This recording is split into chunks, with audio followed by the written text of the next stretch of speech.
台湾2050年要做到零碳排，国内环保团体嘛组成一个台湾气候行动网络，伊嘛检视3个总统候选人相关的政见哦。因指出讲，减碳上重要的产业转型的问题，这3个候选人拢无提出看法。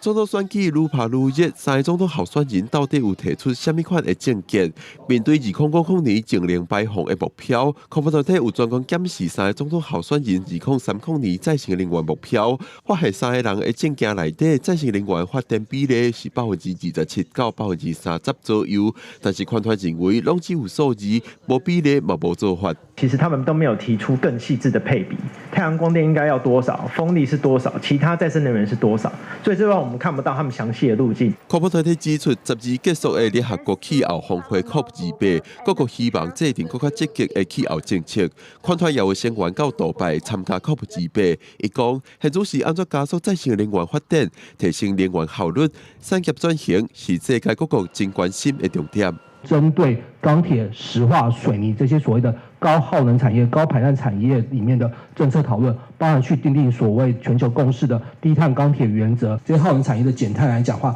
其实才是这次 COP28 里面讨论方面的另外一个